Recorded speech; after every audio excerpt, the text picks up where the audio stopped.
साथियों, इस संसार में हर कोई सुख चाहता है, लेकिन दुख से डरता है।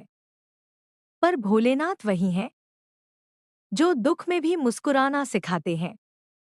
आज मैं आपको एक छोटी सी कहानी सुनाता हूँ। बहुत समय पहले की बात है। एक गांव में रामदीन नाम का एक गरीब किसान रहता था। उसके पास न धन था, न जमीन ज्यादा, लेकिन उसके पास एक चीज थी, भोलेनाथ पर अटूट विश्वास।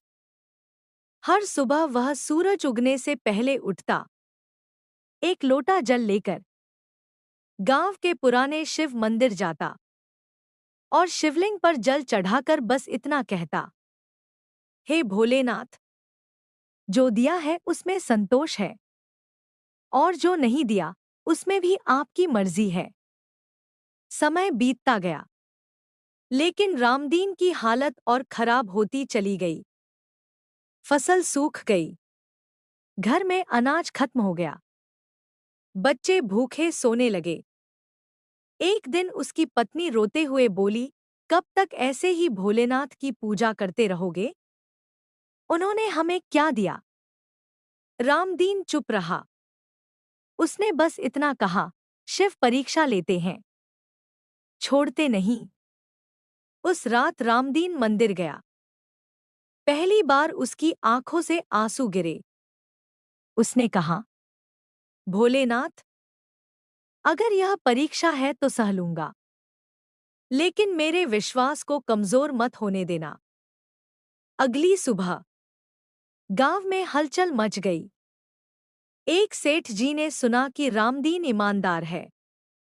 उसे अपनी जमीन की देखभाल के लिए किसी सच्चे आदमी की जरूरत थी। सेठ ने रामदीन को बुलाया और काम सौंप दिया। कुछ ही समय में रामदीन की मेहनत रंग लाई। वही सूखी जमीन सोना उगलने लगी। उसकी गरीबी दूर हो गई। एक दिन सेठ ने पूछा, इतना भरोसा तुम्हें कहाँ से मिला? रामदीन ने मुस्कुराकर कहा, मेरा भरोसा भोलेनाथ पर है, जो लेते भी हैं और देते भी समय पर हैं। साथियों, यही है भोलेनाथ का संदेश।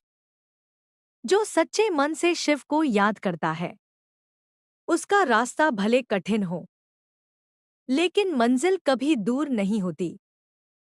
शिव दिखावा नहीं देखते, वह भाव देखते हैं।